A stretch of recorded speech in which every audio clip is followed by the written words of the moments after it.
बिस्मिल्लाहिर्रहमानिर्रहीम अस्सलामु अलैकुम everyone, welcome to my YouTube channel. Students, आज की क्लास में हम एक्सरसाइज 1.3 को सॉल्व करेंगे। तो इसमें हमारे पास क्या है, एप्लीकेशन है रियल नंबर्स की। ये हमारे पास वर्ड प्रॉब्लम है, तो इनको हमने समझना है और फिर सॉल्व करना है।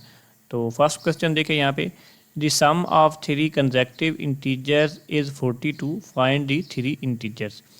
तो सम का मतलब होता है मजमूआ। यहाँ पे ये लफ्ज़ लिखा हुआ है सम, तो इसका मतलब क्या है, मजमूआ, यानी जमा करने से जो चीज़ हमें हासिल होगी वो सम होगा। किसका सम है? 3 कंसेक्यूटिव नंबर्स। तो 3 हमारे पास कंसेक्यूटिव नंबर है। कंसेक्यूटिव का मतलब होता है मुसलसल, लगातार। कंसेक्यूटिव का मतलब क्या होता है? मुसलसल, लगातार। तो हमारे पास क्या है, 3 कंसेक्यूटिव नंबर हैं और वो कौन से हैं? इंटीजर्स हैं। इंटीजर्स यानी जी से बिलोंग करते हैं। और सम बनता कितना है? 42, यानी ये हमारे पास क्या बनता है? 42 बनता है। तो उन इंटीजर्स को हमने फाइंड करना है। तो सम है हमारे पास 3 कंसेक्यूटिव इंटीजर्स का, यानी 3 लगातार मुसलसल इंटीजर्स का, नंबर्स का मजमूआ है, और वो है 42। तो हमने क्या करने हैं? इंटीजर्स फाइंड करने हैं। तो इसको हम सॉल्व करते हैं। यहाँ पे देखें, तो हम लेट करेंगे कि हमारे पास वो 3 कंसेक्यूटिव नंबर कौन से हैं, क्योंकि हमने नंबर्स मालूम करने हैं, उनका सम गिवन है। तो नंबर्स हम क्या कर लेते हैं? लेट कर लेते हैं, फ़र्ज़ कर लेते हैं। तो उसके बाद क्या करते हैं? हम कंडीशन लगाते हैं और उनको सॉल्व करते हैं। तो यहाँ पे हम लेट करते हैं कि 3 कंसेक्यूटिव नंबर क्या है। तो देखिए, let x plus 1 x plus 2 be the 3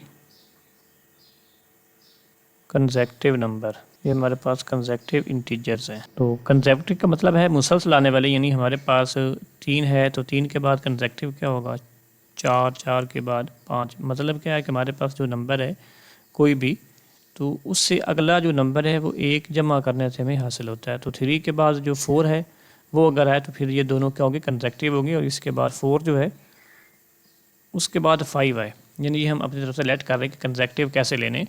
तो 4 हमारे पास है, उसमें जमा करेंगे 1 तो 5 आ जाएगा। तो ये हमारे पास 3, 4, 5 क्या है? कंसेक्यूटिव नंबर है। तो 3 से हमने स्टार्ट किया है, तो उसमें 1 1 ऐड करने से हमें क्या मिल रहे हैं? उससे अगले नंबर यानी कंसेक्यूटिव नंबर्स मिल रहे हैं।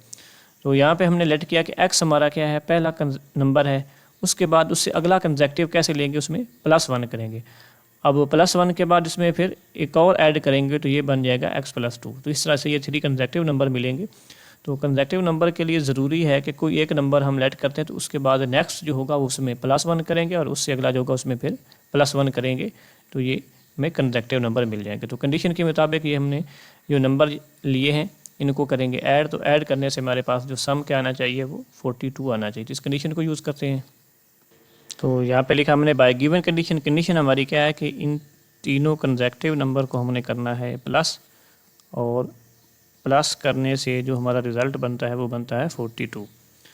तो इसको हम सॉल्व करेंगे। यहाँ से हम वैल्यू फाइंड करेंगे x की। जब भी x की हमें वैल्यू मिलेगी तो फिर हम x प्लस 1 और x प्लस 2 जो है ये फाइंड कर सकते हैं। तो लेफ्ट साइड पे देखें, यहाँ पे x प्लस x और यहाँ पे भी x, तो ये बन जाएगा 3x इनको ऐड करने से। और यहाँ पे +1 और +2 ये भी 3 बनेगा, इक्वल टू आ जाएगा हमारे पास 42। अब इस 3 को हमने ले जाना है राइट साइड पे, क्योंकि हमें x की वैल्यू चाहिए, तो उसके साथ जो नंबर है वो हम दूसरी साइड पे शिफ्ट करते जाएंगे। तो 42 यहाँ पे ये -3 बनेगा, तो 3x इक्वल टू हमारे पास आ जाएगा 42 - 3, ये बनेगा 39। अब इसको करते हैं 3 पे डिवाइड, यानी इस साइड पे भी 3 से डिवाइड कर दें, इस साइड पे भी। तो ये 3 3 से हो रहा है कैंसिल। यहाँ से x इक्वल टू हमारे पास आ रहा है 13 के, यानी हम 13 यानी को डिवाइड करेंगे 3 से, तो ये क्या बन जाएगा? 13। तो x की वैल्यू हमारे पास आ गई। तो इससे अगला नेक्स्ट नंबर जो है वो हमने फाइंड करना है इसमें +1 करके। तो x प्लस 1 हमें कैसे मिलेगा? x की जगह पे 13 पुट करेंगे और +1 करेंगे, तो ये क्या आ जाएगा? 14 के इक्वल आ जाएगा। और फिर x प्लस 2 कैसे मिलेगा हमें? x की जगह पे 13 पुट करने से और यहाँ पे 2 लगाने से, तो 13 + 2 हमारे पास क्या आ जाएगा? 15। तो जो 3 कंसेक्यूटिव नंबर थे हमारे पास वो क्या आ रहे हैं? 13, 14 और 15। अब इनका सम हमारे पास क्या बनना था? 42 बनना था। तो इनको चेक कर लेते हैं कि हमारे पास सम इसका 42 बनता है कि नहीं बनता। तो 13 लिखें, प्लस इसमें लिखें 14 और प्लस लिखें 15।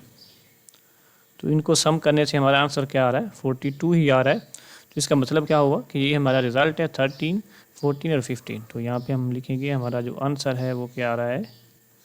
वो आ रहा है 13, 14 एंड 15। तो ये हमारे रिक्वायर्ड नंबर है। तो कंडीशन के हिसाब से हमने क्या करना है, नंबर पुट लेट करने हैं x, x+1, x+2 और फिर उनको कर देना सम, और सम उनका आना चाहिए 42। तो सबसे पहले क्या करना चाहिए, जो हमारे पास वर्ड प्रॉब्लम होती है इनको उन्हें तसल्ली से पढ़ना होता है, रीड आउट करना है, समझना है, और जो जो कंडीशन गिवन है उसको यूज़ करते हुए अपना जो रिज़ल्ट है वो फाइंड करना है। तो यहाँ पे हमारे पास ये जो 3 नंबर आए हैं रिक्वायर्ड नंबर है वो है 13, 14 एंड 15। तो सेकंड इसका क्वेश्चन देखें students, the diagram shows right angle triangle ABC। तो ये हमारे पास क्या है, डायग्राम है, और इसमें ABC हमारे पास क्या है, right angle triangle. Right angle triangle का मतलब होता है कमा ज़ाविया मुसद्दस, यानी ऐसी ट्राइंगल जिसमें एक एंगल क्या हो, 90 का हो। तो यहाँ पे ये देखें जो वर्टेक्स A पे एंगल बन रहा है वो कितना है, 90 का है। तो ये हमारे पास क्या है, राइट एंगल है। तो राइट एंगल अगर इसमें बन रहा है ट्राइंगल में, तो ये ट्राइंगल क्या होगी, राइट एंगल्ड ट्राइंगल होगी। In which the length of AC, जो इसकी साइड AC है उसकी लेंथ क्या गिवन है, √3 + √5 सेंटीमीटर। तो AC की लेंथ हमें गिवन है। The area of triangle ABC, यानी हमारे पास ये ABC ट्राइंगल जो है इसका एरिया, यानी ये इसने जगह कवर की हुई है, सारी बाउंड की हुई है, ये इसका एरिया है, और एरिया कितना है 1 + √15 सेंटीमीटर स्क्वायर। तो find the length of AB, यानी ये वाली लेंथ जो है AB ये हम फाइंड करना चाहते हैं, और इसको हमने फाइंड करना इन the form of A√3 + B√5। तो इसका मतलब क्या है कि हमारे पास ये √3 भी आना चाहिए, √5 भी आना चाहिए। तो इनके साथ ये A और B जो हैं कोई नंबर्स आने चाहिए। तो इस फॉर्म में हमने क्या करना है, AB लेंथ को फाइंड करना है। तो एरिया ऑफ ट्राइंगल का फार्मूला स्टूडेंट्स होता है कि ये हम लेते हैं बेस इनटू हाइट, इनको मल्टीप्लाई करते हैं, यानी बेस और हाइट को 2 से डिवाइड कर देते हैं, क्योंकि हमारे पास बेसिकली अगर इसको एक्सटेंड करते हैं, यानी ये हमारे पास यहाँ से यहाँ तक इसको ऐसे आगे एक्सटेंड करें और यहाँ से मिला दें, तो ये क्या बनती है, पैरेललोग्राम बनती है, रेक्टेंगल बनती है। तो ये हमारे पास एक रेक्टेंगल बनती है, और रेक्टेंगल का एरिया हमें पता है कि ये लेंथ इंटू विड्थ होता है, यानी लंबाई इंटू चौड़ाई। लंबाई ज़रब चौड़ाई इसका एरिया होता है। अब चूँकि एक ट्राइंगल जो है ये क्या होती है, रेक्टेंगल का हाफ होती है, जो मुसल्लस है वो मुस्ततील का क्या होती है, आधा होती है। तो इसलिए हम क्या करते हैं, जो रेक्टेंगल है उसके एरिए को 2 से तकसीम कर देते हैं। तो फार्मूला हम क्या इस्तेमाल करेंगे कि जो हमारे पास ये बेस है यानी AC लेंथ है, इसको मल्टीप्लाई करेंगे AB लेंथ जो कि हाइट बनती है इसकी हमारी ट्राइंगल की, और उसको 2 से तकसीम कर देंगे। तो यहाँ पे फार्मूला लेके क्या करते हैं, जो हमारी लेंथ AB है उसको फाइंड करते हैं। जी स्टूडेंट, तो यहाँ पे ये फार्मूला लिख दिया है एरिया ऑफ ट्राइंगल ABC, यानी हमारे पास ये जो गिवन ट्राइंगल है ABC, इसका एरिया हमारे पास क्या होगा 1/2 इंटू मेजरमेंट AB, यानी AB की जो हमारे पास लेंथ है वो इंटू मेजरमेंट AC, यानी AC की जो हमारे पास पे मैच है।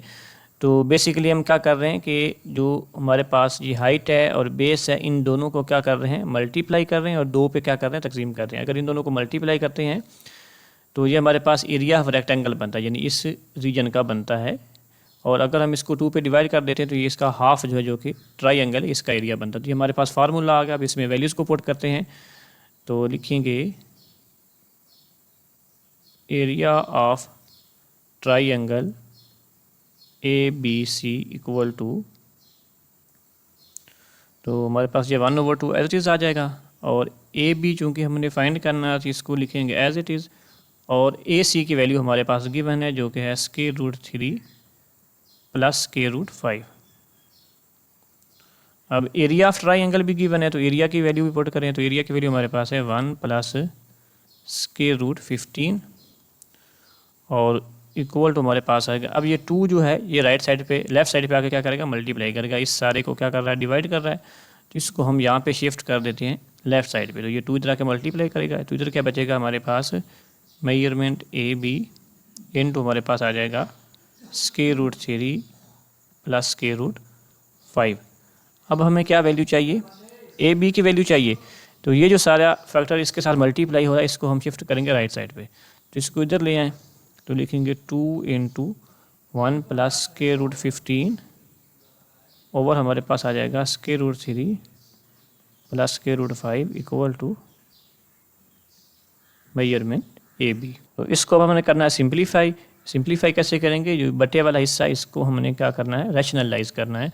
तो रैशनलाइज करने के लिए स्टूडेंट्स आपको पता है हम क्या करते हैं, कि ये जो बटे में हमारे पास नंबर होता है इसका लेते हैं कॉन्जुगेट और इसके साथ मल्टीप्लाई भी करते हैं, डिवाइड भी करते हैं। तो यहाँ पे देखिए हम लिखेंगे मेजरमेंट ए बी, ये इक्वल टू आएगी हमारे पास 2 + 2 स्क्वायर रूट 15, यानी हमने इस 2 को क्या कर दिया, मल्टीप्लाई कर दिया, ब्रैकेट को ओपन कर दिया। तो ये 2 1 से मल्टीप्लाई होने के बाद तो 2 आएगा, लेकिन जब ये स्क्वायर रूट 15 से मल्टीप्लाई करेगा तो इसके साथ इसको लिखेंगे, ये स्क्वायर रूट के अंदर जो नंबर है 15 उसके साथ मल्टीप्लाई नहीं होगा, बल्कि इसके साथ लिखेंगे बाहर।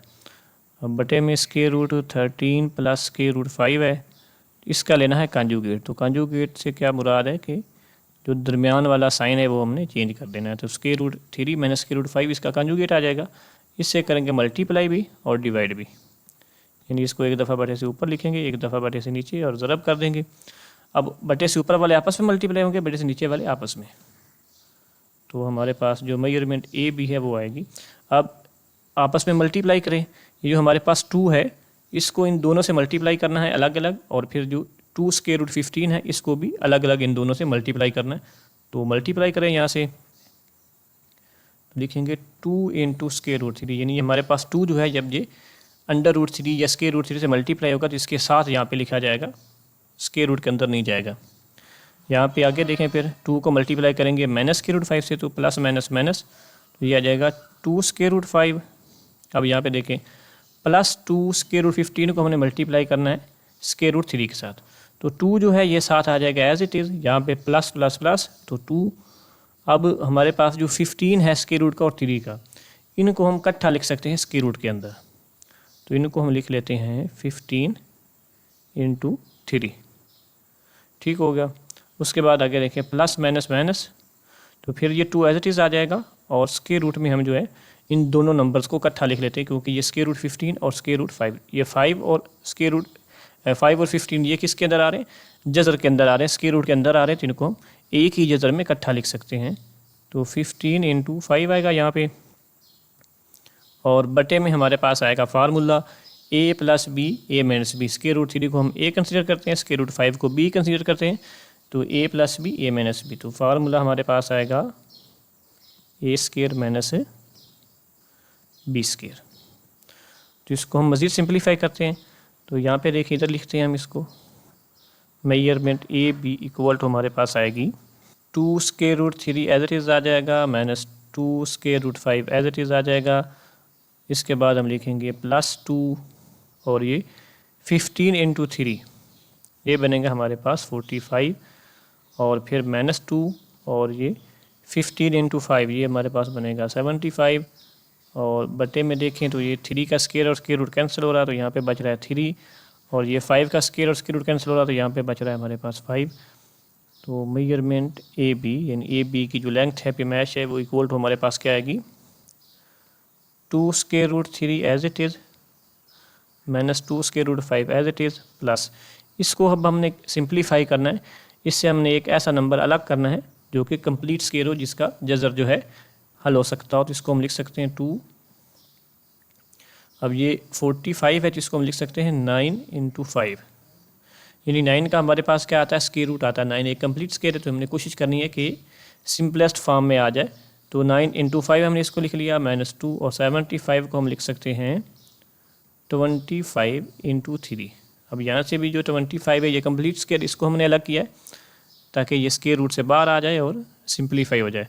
तो 3 - 5 से क्या मिलेगा हमें, -2 मिलेगा। तो measurement A B equal to हमारे पास आ रही है 2 स्क्वायर रूट 3 - 2 स्क्वायर रूट 5।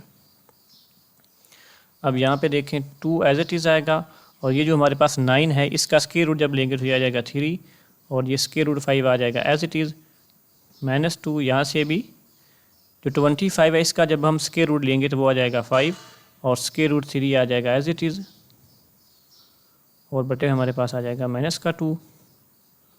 तो measurement A B equal to आएगा 2 square root 3 - 2 square root 5 plus 6 square root 5 -10 square root 3। तो ये यहाँ पे हमने मल्टीप्लाई कर दिया इनको। अब आ जाए बटे में, तो बटे में हमारे पास क्या आ रहा है, -2।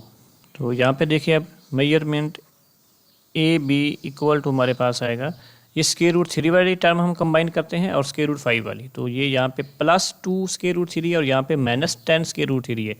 तो 2 - 10 जब करेंगे तो यह आ जाएगा -8 स्क्वायर रूट 3 और यहाँ पे -2 स्क्वायर रूट 5 और +6 स्क्वायर रूट 5 है। तो -2 और +6, तो यहाँ से हमें मिलेगा +4 और साथ हम लिखेंगे स्क्वायर रूट 5 और बट्टे में हमारे पास आ रहा है -2। अब इन दोनों को अलग अलग क्या करते हैं, -2 से करते हैं डिवाइड। तो measurement A B equal to हमारे पास आ रही है -8 स्क्वायर रूट 3, इसको डिवाइड करेंगे -2 से और प्लस हम करेंगे 4 स्क्वायर रूट 5, इसको डिवाइड करेंगे -2 से, तो ये क्या बनेगा, माइनस माइनस प्लस बनेगा। ठीक है, ये माइनस माइनस प्लस हो जाएगा और 8 को 2 से डिवाइड करेंगे तो ये आ जाएगा 4 स्क्वायर रूट 3 और ये प्लस माइनस माइनस, अब 4 को 2 से डिवाइड करेंगे तो 2 और साथ आ जाएगा हमारे पास स्क्वायर रूट 5। तो मेजरमेंट ए बी यानी ए बी की जो पिमैश है, जो ए बी की लेंथ है, वो हमारे पास क्या आ गई है, 4 square root 3 minus 2 square root 5। तो यहाँ पे देखें स्टूडेंट्स, हमारा जो गिवन क्वेश्चन था उसमें उन्होंने कहा था कि आपने जो लेंथ ऑफ ए बी है, यानी ये हमने ए बी फाइंड करना था, तो उसकी लेंथ किस फॉर्म में आनी चाहिए, A square root 3 + B square root 5 centimetre. तो इसी फॉर्म में हमने फाइंड की है। तो देखें यहाँ पे, देखें नीचे ये यहाँ पे ये स्क्वायर रूट 3 भी आ रहा है, स्क्वायर रूट 5 भी आ रहा है, तो ए हमारे पास यहाँ से क्या आ रहा है, 4 आ रहा है और बी हमारे पास क्या आ रहा है, -2। तो ये लिखने की ज़रूरत नहीं है, ये आपको समझाने के लिए उन्होंने कहा था कि ए बी की लेंथ जो है वो इस फॉर्म में आनी चाहिए, A square root 3 + B square root 5, इस शक्ल में आनी चाहिए। यानी हमारे पास यहाँ पे स्क्वायर रूट 3 हो और फिर स्क्वायर रूट 5 हो, यहाँ पे कोई कांस्टेंट हो ए बी, तो यहाँ पे ए 4 आ रहा है, बी -2 आ रहा है और ये हमने जो ए बी है उसकी लेंथ फाइंड की है किस फॉर्म में, A square root 3 + B square root 5 की शक्ल में। जी स्टूडेंट्स, तो क्वेश्चन नंबर 3 है हमारे पास, a rectangle has sides of length 2 + square root 18 metre and 5 - 4 over square root 2 metre. तो ये हमारे पास रेक्टेंगल की 2 साइड्स है और उनकी यहाँ पे लेंथ गिवन है।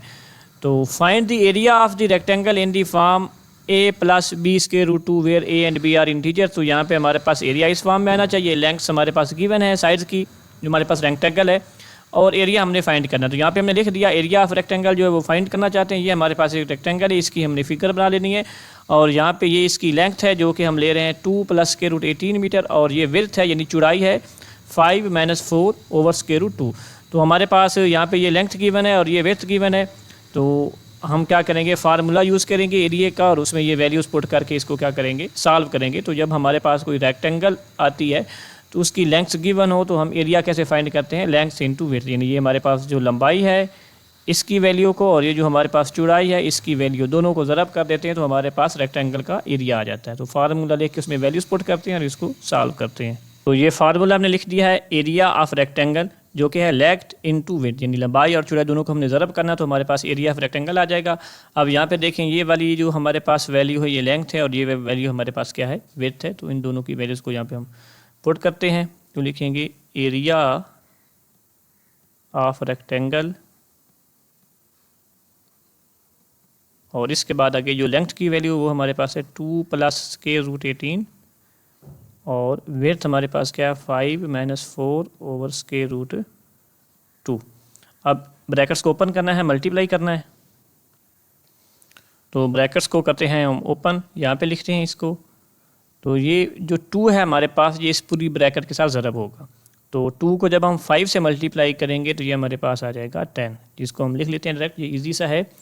2 को जब हमने 5 से मल्टीप्लाई किया तो ये आ जाएगा 10। अब 2 को हमने मल्टीप्लाई करना है -4 ओवर स्क्वायर रूट 2 से।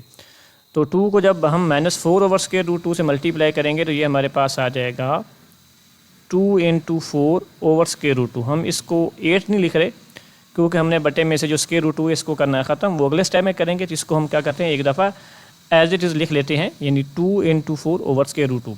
इसका बाद ये जो हमारे पास है प्लस का स्क्वायर रूट 18, इसको भी मल्टीप्लाई करना है इस पूरी ब्रैकेट के साथ। तो देखें यहाँ पे ये प्लस प्लस प्लस, तो 18 जो हमारे पास स्क्वायर रूट के साथ आ रहा है इसको 5 से मल्टीप्लाई करेंगे तो 5 यहाँ पे इसके साथ शुरू में लिखा जाएगा, 5 स्क्वायर रूट 18 बनेगा। अब स्क्वायर रूट 18 को हम मल्टीप्लाई करते हैं -4 ओवर स्क्वायर रूट 2 से, तो प्लस माइनस माइनस आता है और लिखते हैं हम 4 over square root 2 × square root 18। इसको अब हमने करना है मज़ीद सिंप्लीफाई। तो लिखेंगे 10 माइनस, यहाँ पे ये 2 है हमारे पास, तो इस 2 को हम लिख सकते हैं 2 दफ़ा स्क्वायर रूट के साथ, 2 दफ़ा जज़र के साथ लिख सकते हैं, क्योंकि जब हम इन दोनों को दोबारा मल्टीप्लाई करेंगे तो ये हमारे पास क्या आएगा, स्क्वायर रूट 2 का स्क्वायर, यानी square root 2 into square root 2। तो ये किसके इक्वल आता है हमारे पास, स्क्वायर रूट 2 का स्क्वायर।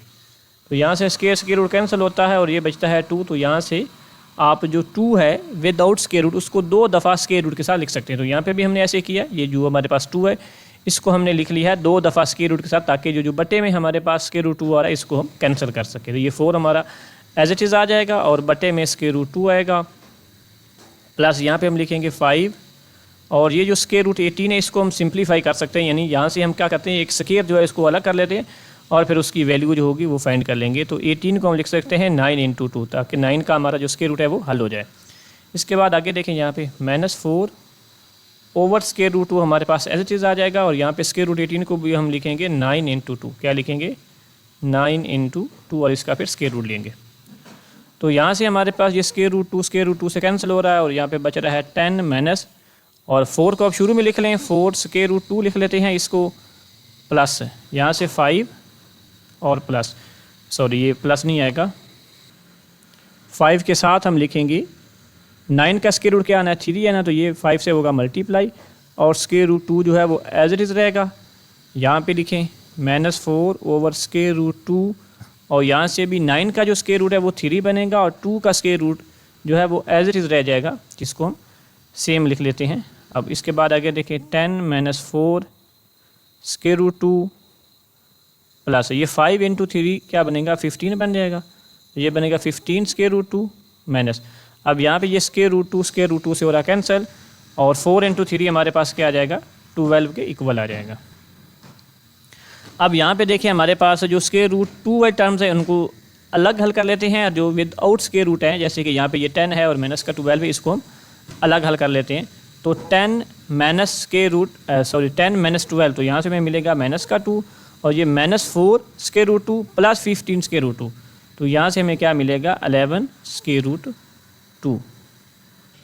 तो इसको हम एक दफ़ा ऐसे लिख लेते हैं, यानी जो प्लस वाले टर्म है उसको लिख लें स्टार्ट में, तो लिखेंगे 11 स्क्वायर रूट 2 और साथ में -2 लिख लेंगे, और इसके साथ जो हमारे पास आता है यूनिट वो आएगा मीटर स्क्वायर, क्योंकि हमारे पास जो दोनों लेंथ थी वो किस में थी, मीटर में थी। यहाँ पे देखिए ऊपर जो हमने ये क्वेश्चन पढ़ा था, तो इसमें ये दोनों जो लेंथ थी 2 प्लस स्क्वायर रूट 18 ये भी मीटर में थी, और 5 - 4 ओवर स्क्वायर रूट 2 ये भी मीटर में थी। तो लेंथ इंटू वेट दोनों क्या है, इनका यूनिट मीटर है, तो जब मल्टीप्लाई होंगे तो मीटर इंटू मीटर हमारे पास क्या बनेगा, मीटर स्क्वायर बनेगा। तो यहाँ पे हमारे पास ये एरिया ऑफ रेक्टेंगल आ गया, जो कि 11 स्क्वायर रूट 2 - 2 है, और साथ हम यूनिट लिखे मीटर स्क्वायर। तो यहाँ पे लिख लेते हैं, ये हमने फाइंड क्या किया है, एरिया ऑफ रेक्टेंगल। तो एरिया ऑफ रेक्टेंगल हमारे पास क्या आ गया, 11 स्क्वायर रूट 2 - 2। यहाँ पे क्वेश्चन में देखें हमने जो एरिया फाइंड करना था वो किस फॉर्म में था, a + b स्क्वायर रूट 2, यानी हमारे पास यहाँ पे कोई नंबर आना था जिसको a का नाम दे रहे हैं, और यहाँ स्क्वायर रूट 2 के साथ कोई नंबर आना था जिसको हम b का नाम दे रहे हैं। तो हमने भी इसको ऐसे ही फाइंड किया है। अब हमारा जो रिज़ल्ट है उसको देखें, तो यहाँ पे हमारे पास ये स्क्वायर रूट के साथ कोई नंबर आ रहा है, और यहाँ पे ये आ रहा है। इसकी थोड़ी सी तरतीब बदल देते हैं, यानी ये -2 अगर हम शुरू में लिखें जैसे कि यहाँ पे लिखा हुआ था, तो फिर हम लिखेंगे -2 प्लस 11 स्क्वायर रूट 2। तो यहाँ पे जो a बन रहा है हमारे पास वो क्या है, -2 है, और जो स्क्वायर रूट 2 के साथ जो नंबर आ रहा है वो b है। तो इस तरह से ये हमारा जो आंसर बन रहा है -2 plus 11 square root 2 metre square. तो सेम उसी फॉर्म में जिस तरह उन्होंने कहा है, और गिवन जो बुक में हमारे पास फॉर्म थी आंसर की वो क्या थी, a + b स्क्वायर रूट 2। तो इस आंसर को भी हमने क्या लिखना है, इस फॉर्म में लिखना है, और ये a की जगह पे -2 आ रहा है और b की जगह पे 11 आ रहा है।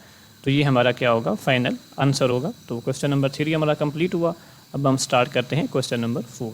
जी स्टूडेंट्स, तो क्वेश्चन नंबर 4 है हमारे पास, find 2 number who sum is 68 and difference is 22। तो 2 नंबर हमने फाइंड करने हैं जिनका सम यानी मजमूआ उनको जमा करने से 68 बने, और डिफरेंस यानी उनको तफरीक करने से माइनस करने से 22 है। तो यहाँ पे हमने लेट कर लिया कि x और y हमारे पास क्या है, रिक्वायर्ड नंबर है। तो कंडीशन के मुताबिक हम यहाँ पे लिखते हैं कि जो सम है वो क्या है, x + y = क्या है, 68 है, और दूसरा हमारे पास x - y यानी जो डिफरेंस है वो क्या है, 22 है। तो कंडीशन के मुताबिक सम यानी दोनों नंबर्स को जमा करने से क्या आता है 68 आता है, और माइनस करने से यानी डिफरेंस उनका लेने से कितना आता है 22 आता है। तो हमने नंबर लेट किए एक्स और वाई, तो जमा करने से हमारे पास 68 आ रहा है और माइनस करने से क्या आ रहा है 22 आ रहा है। तो इनको हम नाम दे लेते हैं, ये हमारे पास फर्स्ट इक्वेशन है और ये दूसरी हमारे पास क्या होगी सेकंड इक्वेशन बन जाएगी। तो दोनों इक्वेशंस को नाम दे दिया। अब हमने फाइंड करना है एक्स और वाई, तो इन दोनों इक्वेशन को करेंगे सॉल्व। तो किसी भी तरीके से कर सकते हैं, यहाँ पे हम कोफिशिएंट कंपेयर करके कर सकते हैं। तो कोफिशिएंट इनके पहले इक्वल हैं, एक्स के भी इक्वल हैं, वाई के भी इक्वल हैं। तो प्लस करेंगे तो हमारे पास ये वाई से कैंसिल हो जाएगा, माइनस करेंगे तो एक्स से कैंसिल हो जाएगा। तो कोई भी ऑपरेशन लगा सकते हैं प्लस का या माइनस का। तो यहाँ पे हम क्या करेंगे प्लस का ऑपरेशन लगाते हैं, यानी इक्वेशन 1 और इक्वेशन 2 को करते हैं ऐड। तो ऐड करेंगे तो यहाँ पे पहले इक्वेशंस को लिख लेते हैं, x plus y equal to 68 और x minus y equal to क्या आ रहा है 28 आ रहा है। तो इनको हमने क्या करना है प्लस करना है। तो प्लस करने से ये plus y minus y cancel हो रहा है, एक्स प्लस एक्स क्या आएगा 2x आएगा, और यहाँ पे ये 68 और प्लस 22, तो ये हमारे पास कितना बनेगा 90 के इक्वल। तो 2 हमारे पास x से मल्टीप्लाई हो रहा है, राइट साइड पे जाके क्या करेगा तकसीम करेगा, डिवाइड करेगा। तो x इक्वल टू हम लिख लेंगे 90/2। तो यहाँ से x इक्वल टू क्या आ जाएगा 45 आ जाएगा। अब x की वैल्यू जो है ये हम इक्वेशन 1 या 2 किसी एक में यूज़ करके क्या कर सकते हैं y की वैल्यू जो है वो फाइंड कर सकते हैं। तो क्या करेंगे इक्वेशन नंबर 1 या 2 में क्या करते हैं पुट करते हैं x की वैल्यू को। तो लिखेंगे put x equal to 45 in equation 2। तो ये हमारे पास इक्वेशन नंबर 2 है। इसमें क्या करते हैं x की वैल्यू पुट करते हैं। तो x की वैल्यू यहाँ पे पुट करेंगे तो ये क्या आ जाएगा 45 आ जाएगा और माइनस y आएगा इक्वल टू हम लिखेंगे 22। अब 45 जो है ये राइट साइड पे क्या होगा माइनस होगा, y के साथ क्या हो रहा है प्लस हो रहा है, यानी इसके साथ साइन है प्लस का। तो उधर जाकर राइट साइड पे इसका साइन क्या हो जाएगा माइनस का हो जाएगा। तो हम लिखेंगे minus y equal to 22 minus 45। तो माइनस वाई इक्वल टू हम लिखेंगे 22 माइनस 45। तो यहाँ से हमें मिलेगा माइनस का 23। अब ये माइनस माइनस दोनों साइड से हो जाएगा कैंसिल, तो वाई इक्वल टू आएगा 23। तो जो हमारे पास रिक्वायर्ड नंबर थे वो क्या आए हैं 45 और 23, यानी यहाँ पे ये x की वैल्यू हमारे पास 45 है और y की वैल्यू हमारे पास क्या 23। दोनों को ऐड करने से हमें क्या मिल रहा है 68 मिल रहा है और दोनों को माइनस करने से हमें क्या मिल रहा है 22। तो ये हमारे जो नंबर हमने फाइंड किए ये गिवन कंडीशन पे पूरा उतरते हैं। तो ये हमारा सोल्यूशन है इसका, यहाँ पे लिख लेते हैं। आंसर हमारा क्या है, आंसर में x इक्वल टू 45 है और y इक्वल टू हमारे पास क्या है 23। जी स्टूडेंट्स, तो क्वेश्चन नंबर 5 हमारे पास है। इसकी स्टेटमेंट हम पढ़ते हैं। The weather in Lahore was unusually warm during the summer of 2024। तो यहाँ पे क्वेश्चन में ये कह रहे हैं कि वेदर इन लाहौर यानी लाहौर में जो हमारे पास मौसम है वाज अनयूजली वार्म यानी गैर मामूली तौर पर गर्म था ड्यूरिंग दी समर ऑफ 2024 यानी 2024 की गर्मियों में जो मौसम था वो क्या था गैर मामूली तौर पर गर्म था। कहाँ पे लाहौर में। The TV news reported temperature as high as 48 degree centigrade यानी टीवी रिपोर्ट में बताया गया रिपोर्ट किया गया कि टेम्परेचर जो है वो कितना है 48 डिग्री है। By using the formula f equal to 9/5c + 32 find the temperature as Fahrenheit scale. तो हम ये फार्मूला यूज़ करेंगे। यहाँ पे f जो है ये डिनोट कर रहा है फ़ारेनहाइट स्केल को और c जो है ये सेंटीग्रेड स्केल को ज़ाहिर कर रहा है। दोनों जो है ये टेम्परेचर के स्केल हैं। तो हम एक जो हमारे पास स्केल है उससे दूसरे में कन्वर्ट कर सकते हैं। तो यहाँ पे हमने क्या करना है सेंटीग्रेड स्केल को किस में कन्वर्ट करना है फ़ारेनहाइट में, उसके लिए ये फार्मूला यूज़ करेंगे। तो ये यहाँ पे उन्होंने लिखा है find the temperature as Fahrenheit scale यानी टेम्परेचर को किस में फाइंड करना है फ़ारेनहाइट स्केल में। तो यहाँ पे हम फार्मूला लिखते हैं टेम्परेचर लिखते हैं और इस क्वेश्चन को सॉल्व करते हैं। तो यहाँ पे हमने डाटा लिख दिया है कि टेम्परेचर इन लाहौर जो है वो 48 डिग्री सेंटीग्रेड है और हमने इसको कन्वर्ट करना है फ़ारेनहाइट में, तो उसके लिए ये फार्मूला हमारे पास गिवन है। तो अब यहाँ पे हम क्या करेंगे ये जो सेंटीग्रेड है ये सी जो लिखा है इसकी जगह पे क्या पुट कर देंगे 48 पुट कर देंगे, इसको सिंप्लीफाई कर देंगे, बहुत ही ईजी है। तो यहाँ पे लिखें एफ यानी जो कि फ़ारेनहाइट स्केल को ज़ाहिर कर रहा है इक्वल टू आएगा 9/5 और सी की जगह पर हम वैल्यू पुट करेंगे 48 और उसके बाद आ जाएगा प्लस का 32। अब इसके बाद देखिए 9/5 को जब हम डिवाइड करेंगे तो ये हमारे पास आता है 1.8 यानी कैलकुलेटर का इस्तेमाल करेंगे आप 9 को डिवाइड करेंगे 5 से तो ये हमारे पास आ जाएगा 1.8। इसके साथ लिखेंगे ये 48 और इसके बाद लिखेंगे प्लस का 32। अब 1.8 को जब हम 48 से मल्टीप्लाई करते हैं तो ये हमारे पास आ जाता है 86.4। तो यहाँ पे भी आपने कैलकुलेटर का इस्तेमाल करना है और इन दोनों को मल्टीप्लाई कर देना है। इसके बाद यहाँ पे देखें ये प्लस का 32 करेंगे इसमें तो फ़ारेनहाइट में हमारा टेम्परेचर आ जाएगा, इन दोनों को ऐड करेंगे तो ये आ जाएगा 118 18.4 फ़ारेनहाइट स्केल में। ठीक है स्टूडेंट, तो ये हमारा आंसर आ गया, यानी हमने जो टेम्परेचर सेंटीग्रेड में गिवन था उसको कन्वर्ट कर लिया फ़ारेनहाइट में, फार्मूला हमने ये यूज़ किया। और ये जो टेम्परेचर गिवन था ये 2024 के साल में गर्मियों में लाहौर का टेम्परेचर था, डिग्री सेंटीग्रेड में गिवन था, इसको फ़ारेनहाइट में कन्वर्ट करने के लिए हमने ये फार्मूला यूज़ किया और इसमें वैल्यूज़ पुट की सी की, और ये हमारे पास जो है टेम्परेचर आ गया फ़ारेनहाइट में। तो ये हमारा आंसर क्या है, 118.4 फ़ारेनहाइट स्केल में। क्वेश्चन नंबर 6 की स्टेटमेंट देखें, the sum of the age of the father and son is 72 years. Sum का मतलब होता है मजमूआ, यानी जमा करने से जो हमें नंबर मिलता है वो सम होता है। किसका सम है, age of the father and son, यानी बाप और बेटे की जो एज है यानी उनकी जो उम्रें हैं उनका सम कितना है, 72 ईयर्स है। यानी जो बाप और बेटा है उनकी उम्र जो है उनको जमा करने से जो सम बनता है, जो मजमूआ बनता है वो 72 ईयर्स है। 6 ईयर्स इगो, यानी 6 साल पहले, the father's age was 2 times. 2 time का मतलब होता है 2 गुना, दुगना यानी डबल। तो 6 साल पहले जो बाप है उसकी उम्र कितनी है, दुगना है the age of the son, बेटे की उम्र से।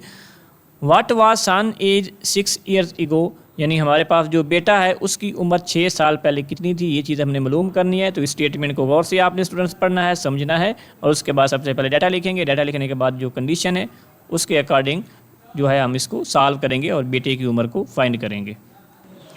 जी स्टूडेंट्स, तो यहाँ पे हमने ये डाटा लिख दिया जो क्वेश्चन में हमारे पास गिवन था। हमें नहीं पता कि अब हमारे पास जो बेटा है उसकी उम्र कितनी है और बाप की उम्र कितनी है। हमारे पास कंडीशन गिवन है कि sum of the age of the father and son is 72 years. तो फर्स्ट कंडीशन में क्या है कि बाप और बेटे की जो उम्र है उनको जमा करने से 72 बनता है।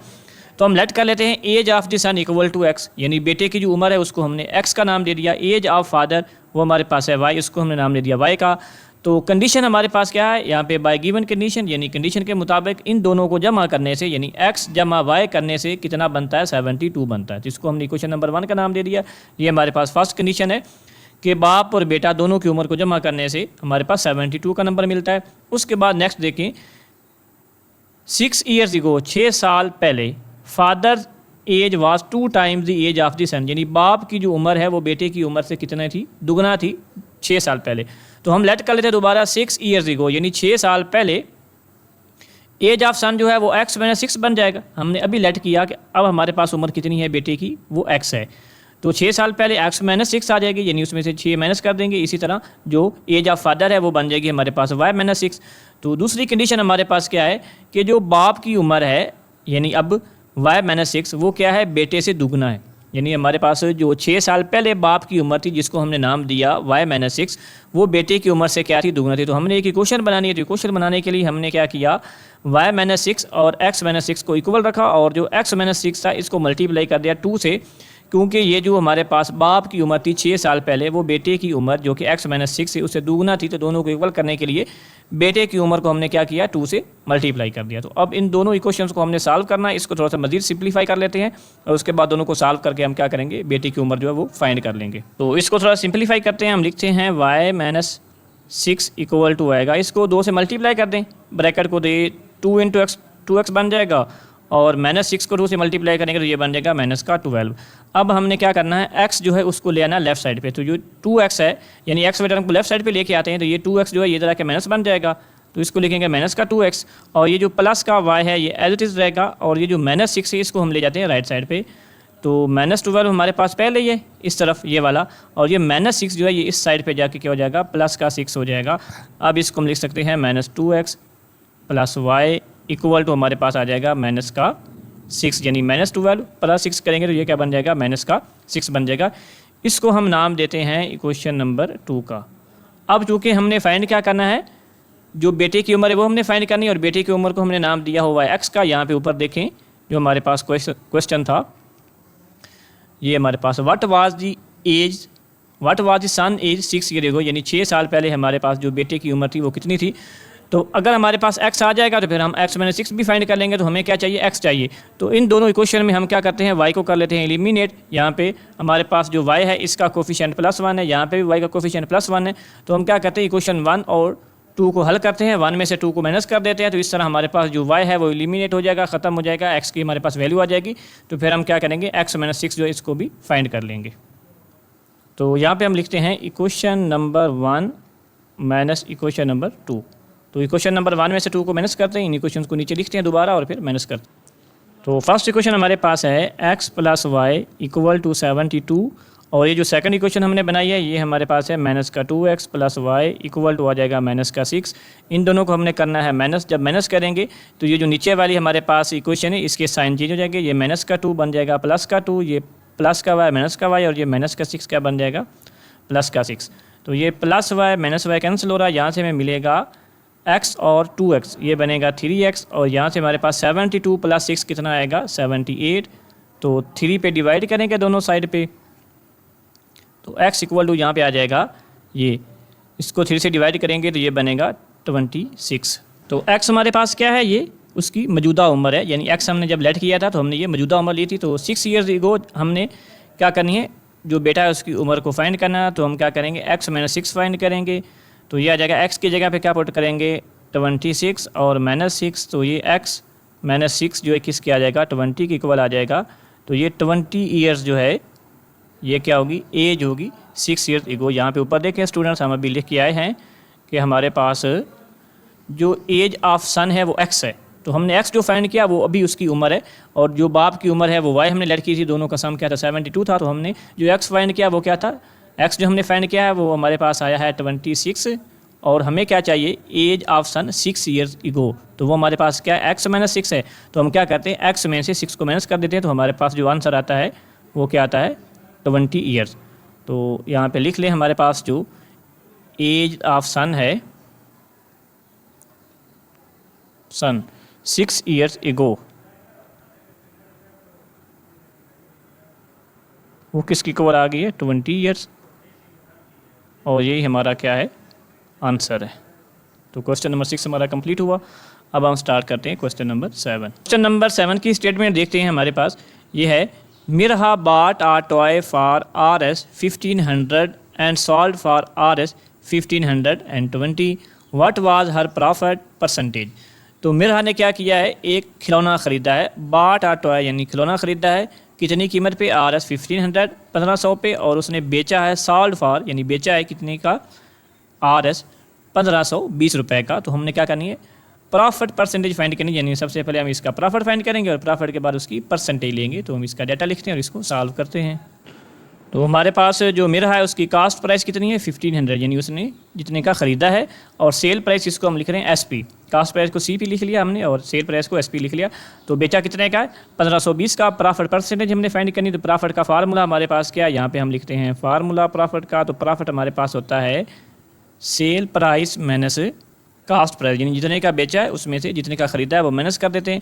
तो सेल प्राइस है हमारे पास 1520, कास्ट प्राइस है 1500, तो माइनस करेंगे तो 20 रुपीज़ जो है Rs 20, ये क्या आ गई उसकी प्रॉफिट की रकम आ गई, यानी जो प्रॉफिट है वो हमारे पास कितना आया है 20 आया है। अब हमने प्रॉफिट परसेंटेज फाइंड करना, तो उसका फार्मूला क्या होता है, तो यहाँ पे लिखेंगे फार्मूला पहले प्रॉफिट परसेंटेज जो होती है उसके लिए फार्मूला क्या होता है वो हम लिखते हैं, हमारे पास जो प्रॉफिट आया है वो, और इसको डिवाइड करते हैं हम कास्ट प्राइस से और फिर मल्टीप्लाई करते हैं 100% से। तो ये किसी भी चीज़ की जब हमने परसेंटेज लेनी होती है तो वो क्या करते हैं, हमारे पास जो असल रकम होती है उस पर डिवाइड करते हैं जितनी की परसेंटेज लेनी है, और उसको 100% से डिवाइड कर देते हैं। यानी यहाँ पे हमने जो प्रॉफिट परसेंटेज है वो फाइंड करनी है। तो प्रॉफिट हमारे पास कितना है 20 है, तो 20 को हम किससे डिवाइड करेंगे कास्ट प्राइस जो हमारे पास ओरिजिनल वैल्यू है, यानी ये इतनी हमारे पास ओरिजिनल वैल्यू थी कास्ट प्राइस ही, इसके ऊपर उसको कितने परसेंटेज जो है वो प्रॉफिट आया। तो इसका मतलब क्या है कि हम जितना प्रॉफिट आया उसको तकसीम करेंगे इस ओरिजिनल वैल्यू पे और इसको 100% से क्या कर देंगे मल्टीप्लाई कर देंगे। तो इसको सॉल्व करें अब, तो 20 ओवर हमारे पास ये आ जाएगा 1500, क्योंकि कास्ट प्राइस की वैल्यू कितनी है 1500 है, इसको मल्टीप्लाई करेंगे 100% से। इसको थोड़ा सा हम कर लेते हैं स्क्रॉल नीचे कर लेते हैं और इसको आगे मज़ीद सॉल्व करते हैं। तो यहाँ पे देखें हमारे पास ये जो ज़ीरो है ये ज़ीरो से कैंसिल हो जाएगा, दूसरा ज़ीरो भी दूसरे ज़ीरो से कैंसिल हो जाएगा। तो यहाँ पे बचेगा हमारे पास 20 ओवर 15 और साथ हम लिखेंगे परसेंटेज का साइन। अब 20 को 15 से डिवाइड करेंगे तो ये आ जाएगा हमारे पास 1.33%। तो जो मेरा का प्रॉफिट परसेंटेज है वो कितना है 1.33%। तो यही हमारा आंसर है। तो यहाँ पे ये क्वेश्चन कंप्लीट हुआ। नेक्स्ट करते हैं अगला क्वेश्चन। क्वेश्चन नंबर 8 की स्टेटमेंट यहाँ पे देखें students, the annual income of Tayyab is RS 9,60,000। जो तैयब है उसकी सालाना आमदनी, एनुअल इनकम यानी सालाना आमदनी कितनी है, 9,60,000 है। While the exempted amount is RS 1,30,000। यानी एग्जेम्प्टेड अमाउंट का मतलब क्या है कि जिस रकम के ऊपर टैक्स नहीं लगेगा, जो कि टैक्स से अलग है, टैक्स उसके ऊपर नहीं लगेगा, तो वो कितनी है, 1,30,000। How much tax would he have to pay at the rate of 0.75%। यानी अगर हमारे पास जो टैक्स रेट है वो 0.75% हो, तो 9,60,000 में से 1,30,000 माइनस करके, यानी ये हमारे पास जो टैक्सेबल इनकम होगी वो क्या होगी, 9,60,000 में से जो टैक्स के बगैर अमाउंट है, जिसके ऊपर टैक्स नहीं लगता, जिसको हम कहते हैं एग्जेम्प्टेड अमाउंट, वो माइनस करके बाकी रकम का हम क्या लेंगे, 0.75% लेंगे, तो वो उसका क्या होगा, टैक्स होगा जो उसको पे करना पड़ेगा। तो यहाँ पे डाटा लिखिए, इसको सॉल्व करते हैं। जी स्टूडेंट, तो यहाँ पे ये डाटा लिख दिया मैंने। एनुअल इनकम जो तैयब की है वो कितनी है, 9,60,000 है। एग्जेम्प्टेड अमाउंट जो है यानी जिसके ऊपर टैक्स नहीं होगा वो 1,30,000 है। और टैक्स रेट जो है हमारे पास यहाँ पे ये लिखा हुआ है 0.75%। तो यहाँ पे हमने ये टैक्स रेट लिख दिया, यानी जिस रेट के साथ उसको टैक्स पे करना पड़ेगा। तो टैक्सेबल इनकम का मतलब क्या है कि वो इनकम, वो आमदन जिसके ऊपर टैक्स लगेगा। तो हम क्या करते हैं, टोटल हमारे पास जो इनकम है उसमें से वो अमाउंट माइनस कर देते हैं जिसके ऊपर टैक्स नहीं है, तो बाकी हमारे पास क्या बच जाएगा, टैक्सेबल इनकम बन जाएगी, यानी ऐसी आमदनी बचेगी जिसके ऊपर टैक्स उसको देना पड़ेगा। तो एनुअल इनकम हमारे पास 9,60,000 है, ये हमने यहाँ पे लिख दी, उसमें से माइनस कर दी 1,30,000 जो एग्जेम्प्टेड अमाउंट है जिसके ऊपर टैक्स नहीं है। तो टैक्सेबल इनकम हमारे पास कितनी आ गई, 8,30,000 रुपये। अब 8,30,000 के ऊपर हमने इनकम टैक्स फाइंड करना है, और किस रेट से फाइंड करना है, 0.75% के हिसाब से करना है। तो हम क्या करेंगे, जो हमारे पास टैक्सेबल इनकम है 8,30,000, इसको ज़रब करेंगे 0.75% से, यानी जितनी अमाउंट टैक्स के काबिल है, जिसके ऊपर टैक्स लगना है, उसको हमने ज़रब करना है टैक्स रेट के साथ, यानी जितने हिसाब से, जिस रेशियो से टैक्स पे करना है। तो हम क्या कर रहे हैं, 8,30,000 को 0.75% से मल्टीप्लाई कर रहे हैं, जिसको आगे करते हैं सिंप्लीफाई। तो यहाँ पे देखें, ये हम लिखेंगे 8,30,000 एज इट इज़, और 0.75 जो है इसका डेसिमल जो है ये ख़त्म करते हैं, यानी इशारिये को हम करते हैं ख़त्म। तो ये हम लिखेंगे 75/100। यानी जब हमने डेसिमल ख़त्म करना होता है किसी भी नंबर का, तो हम क्या करते हैं, जो नॉन ज़ीरो डिजिट होते हैं उनको लिख लेते हैं। जैसे यहाँ पे ये 75 है, तो इसके साथ ये बाएं तरफ जो ज़ीरो, इसको नहीं लिखेंगे क्योंकि इसकी वैल्यू साथ यहाँ पे नहीं है, लिखने का फ़ायदा नहीं है। तो बटे में हम लिखते हैं डेसिमल की जगह पे 1, अगले जितने डिजिट होते हैं उनकी जगह पे 0 लगा देते हैं। तो ये 0.75 जो है इसका हमने डेसिमल ख़त्म करना था, जिसको हम लिखेंगे 75/100, और परसेंटेज ख़त्म करने के लिए हम उसकी जगह पे क्या लिखते हैं, 1/100। तो परसेंटेज को ख़त्म करने के लिए उसकी जगह पे 1/100 लिखेंगे। तो यहाँ पे इसको सिंप्लीफाई करते हैं, ये 2 0 जो है इन 2 0 से कैंसिल हो रहे हैं, ये 2 0 जो है ये इन 2 0 से कैंसिल हो जाएंगे, बाकी हमारे पास बचेगा 83 × 75। तो इन दोनों को करते हैं मल्टीप्लाई। तो इनको जब मल्टीप्लाई करेंगे तो ये हमारे पास आ जाएगा RS 6,225। तो जो टैक्स जो है तैयब को अदा करना पड़ेगा वो आएगा 6,225। तो ये हमारा आंसर है, यहाँ पे ये हमारा क्वेश्चन होगा कंप्लीट। आगे देखें, लास्ट क्वेश्चन 9 है, वो हम करते हैं। क्वेश्चन नंबर 9 की स्टेटमेंट देखें या स्टूडेंट्स, ये देखें, find the compound markup on RS 3,75,000 for 1 year eight the rate of 14% compounded annually. तो हमने क्या करना है, कंपाउंड मार्क अप फाइंड करना है किस रकम के ऊपर, 3,75,000 के ऊपर, फॉर 1 ईयर, यानी हमारे पास जो वक़्त है वो 1 साल का है, और रेट कितना है, 14%। तो इसका मतलब क्या है स्टूडेंट्स, कि जब भी कोई शख्स जो है वो बैंक से कर्ज़ा लेता है तो बैंक उसके ऊपर क्या लेता है, मार्क अप लेता है, और वो सालाना के हिसाब से होता है, जो 1 साल के लिए, 2 साल के लिए, 3 साल के लिए, जितने वक़्त के लिए भी आप लें, तो उसको हम क्या करते हैं, टाइम से डिनोट करते हैं, जो हमारे पास वक़्त होता है। जो हमारे पास असल रकम होती है, जितना कर्ज कोई शख्स लेता है, उसको हम कहते हैं प्रिंसिपल अमाउंट, ठीक है। और जिस हिसाब से, जिस रेट से वो, जिस शरह से वो उसके ऊपर सूद लेते हैं, यानी इंटरेस्ट लेते हैं, वो कितना, उसको हम क्या कहते हैं, रेट बोलते हैं, और इसको R से डिनोट करते हैं। तो हमने क्या करना है, कंपाउंड मार्क का मालूम करना है इतनी रकम के ऊपर, अगर ये 1 साल के लिए ली जाए और इसके ऊपर जो रेट लगे, यानी इंटरेस्ट लगे, वो कितने % हो, 14% हो। तो हमने क्या करना है, कंपाउंड मार्क का फाइंड करना है, जिसका यहाँ पे हम डाटा लेके इसको सॉल्व करते हैं। जी स्टूडेंट्स, तो यहाँ पे ये डाटा लिख दिया हमने। प्रिंसिपल अमाउंट को P से ज़ाहिर करेंगे, और इसकी जो वैल्यू है, जो रकम गिवन है, जो हमारे पास इसकी कीमत गिवन है प्रिंसिपल अमाउंट की, वो है 3,75,000 रुपये, और टाइम जो है वो 30,000 करेंगे और ये 1 ईयर है, और रेट जो है ये है 14%। तो कंपाउंड मार्कअप हमने फाइंड करना है, उसका फार्मूला यहाँ पे लिख दिया है। कंपाउंड मार्कअप बराबर होगा P ज़रब R ज़रब T, यानी प्रिंसिपल अमाउंट को रेट के साथ और टाइम के साथ जब ज़रब करेंगे तो हमारा कंपाउंड मार्कअप जो है वो फाइंड हो जाएगा। तो यहाँ पे वैल्यूज़ को पुट करें। P की वैल्यू हमारे पास है 3,75,000 रुपये, और रेट हमारे पास है 14%, और टाइम हमारे पास है 1 ईयर। इसको करते हैं सिंप्लीफाई, तो 3,75,000 और ये 14 हमारे पास है, तो परसेंटेज को ख़त्म करने के लिए क्या लिखेंगे, 1/100 लिखेंगे, और ये जो 1 हमारे पास है इससे मल्टीप्लाई करने से कोई फ़र्क नहीं आएगा, तो हम परसेंटेज जो है इसको कन्वर्ट कर लेंगे 1/100 से। अब मल्टीप्लाई हमने करना है, तो ये 2 ज़ीरो जो है इनको इन 2 ज़ीरो से हम कर देते हैं कैंसिल। बाकी हमारे पास जो नंबर बचता है वो 3, ये हमारे पास आ जाएगा 3,750, और इसको हम मल्टीप्लाई कर देंगे 14 से। तो जब इसको मल्टीप्लाई करेंगे 14 से तो ये हमारे पास बनेगा 52,500 रुपये। तो ये कंपाउंड मार्कअप है जो बैंक लेगा उस शख्स से जो इतना कर्जा जो है वो बैंक से लेगा। 3,75,000 कर्ज लेने से 1 साल के लिए, और इतने रेट पे जो कंपाउंड मार्कअप यानी इंटरेस्ट जो है वो देना पड़ेगा, वो कितना है, 52,500 रुपये। तो स्टूडेंट्स यहाँ पे हमारे जो एक्सरसाइज है 1.3 वो कंप्लीट हो गई है। इसी तरह की मजीद वीडियोस को देखने के लिए हमारे चैनल पे आएँ, चैनल को लाइक करें, चैनल को सब्सक्राइब करें, और अपने दोस्तों के साथ ज़्यादा से ज़्यादा शेयर करें। अस्सलामु अलैकुम, अल्लाह हाफ़िज़।